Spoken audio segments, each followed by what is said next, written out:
আল্লাহ পৃথিবীর সকল শিশুদের দীর্ঘায়ু করুন, সুস্থ রাখুন, হেফাজতে রাখুন, আমিন।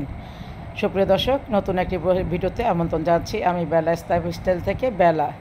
ভিডিওটি আশা করি ভালো লাগবে। ভিডিওটি সম্পূর্ণ দেখবেন এবং সুন্দর ঘটনামূলক কমেন্ট করবেন। সকালবেলা উঠেই আমি আমার নাস্তা করে নিচ্ছি। এখানে আমার হাজব্যান্ডের নাস্তা একসাথে। এখানে আমি কী বলে জ্যাম জেলি দিয়ে ব্রেড টোস্ট করে নিয়েছি আর নিয়েছি 2টা ডিম দুজনে। আর তারপরে তো নাস্তার পর চা থাকেই, সেইগুলি দেখাতে গেলে ভিডিও অনেক বড় হয়ে যায়। সুতরাং ভিডিও সীমিত করি, সবাই 3 মিনিটে দেয়। আমি একটু আমার ভিডিওটা একটু বড় হয়ে যায়, যেহেতু আমি একটু রান্না বাড়া বেশি করি, একটু দেখাতে গেলে অনেক বড় হয়ে যায়। আজকে রান্না করতেছি কাটা মাংস দিয়ে রান্না করতেছি। আমার এক আপু বলছিল, আপু তোমাদের তো চলে আসতেছে কোরবানি, তোমাদের এখন তো এত মাংস কী হবে? আমার ঘরে অনেক মানুষ, মাংস আমি এই 2 সপ্তাহ বাজার কমিয়ে দিব। 2 সপ্তাহ বাজার কমিয়ে দিলি না, আমার ফ্রিজ একদম খালি হয়ে যাবে। আর একদম খালি হবে না, কিছু তো আছে ফ্রোজেন, ওগুলি থাকবে। আর যেহেতু আমরা অনেকগুলি ফ্রিজ, সেহেতু এটার উপর লোডটা একটু কমিয়ে দিব, তাহলেই হবে। আমি কিন্তু কাটা মাংস কিন্তু রান্না করা প্রসেস শুরু করে দিয়েছি, দেখতেই পাচ্ছেন। অনেকেই জানেন কাটা মাংসে কিন্তু এখানে সব কিছুই কাটা হবে, এখানে বাটা কোনো কিছু যাবে না। কাটা মাংসের মধ্যে সব কিছুই যাবে, কী বলে সবই যাবে কাটা। এর মধ্যে একটু মরিচের গুঁড়া দিয়েছি, এটা না দিলেও হতো, কিন্তু একটু মরিচের গুঁড়া দিয়ে দিয়েছি। আর একটু আদা রসুনের পেস্ট দিয়েছি, এতে টেস্টটা খুব ভালো হয়। তার টক দই লাগবে।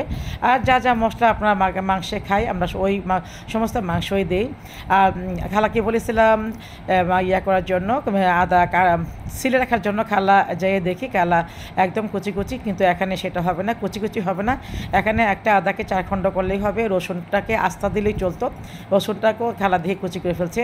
সুতরাং আবার ফ্রিজ থেকে নামাবো করবো, অনেকটা সময় হয়ে যাবে, সেজন্য আমি এইভাবে দিয়েছি, যেহেতু কষতে কিন্তু একদম ঠিক হয়ে যাবে।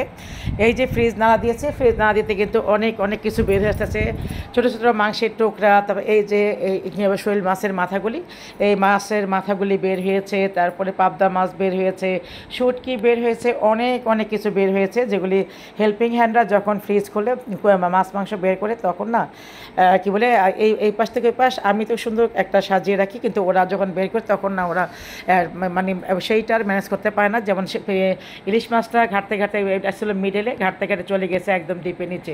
এরকম নিজের কাজ নিজে করলেই ভালো, নিজের কাজ নিজে না করলে অন্যকে দিয়ে করালে এই ভোগান্তিটা পোহাতেই হবে। সেজন্য আমার কিন্তু আমার কোনো রান্নার খালা বা রান্নার বুয়া আছে, তা সত্ত্বেও কিন্তু আমি কেন রান্না করি, আমি এই জন্যই রান্না করি। এবং ঘরের সমস্ত 50% মানে ক্লিনিং বাদ দিয়ে আর যা আছে সব কিন্তু মানে মাছ পরিষ্কার করা, এগুলি 2 ধোয়া দিয়ে দেখালাম, বাকিটা আমি ফিনিশিংটা আমি দিই।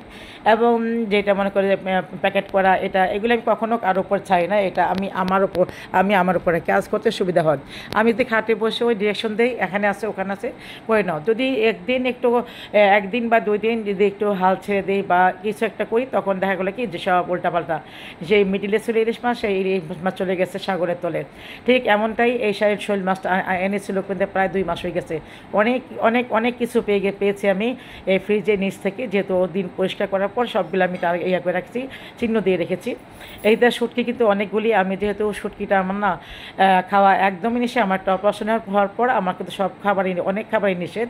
তো শুটকিগুলো পেয়েছি অনেকগুলি শুটকি। এইবার কিন্তু 1 টুকরা শুটকিও আমি আনি নাই, 1 টুকরা শুটকিও না, 1 কেজিও না। যেহেতু অনেক শুটকি আছে, সেই জন্য শুটকি আনার কোনো প্রশ্নই মনে হলো না। কাটা মাংস ফাইনালি আমি কিন্তু আলু দিয়ে দিয়েছি, মিডিল এসে আমি আলু দিয়ে দিয়েছি, কেন আলু ছাড়া মাংস আমার হবে না।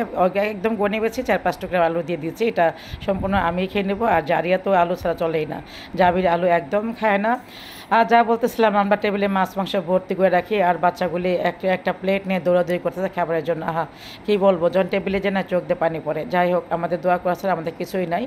আল্লাহ কাছে দোয়া করি, আল্লাহ তুমি এদেরকে ন্যাক হায়াত দাও, কী বলে গায়েবী রিজিক দাও। আল্লাহ যেন ওদেরকে তুমি পূর্ণ করে রাখো।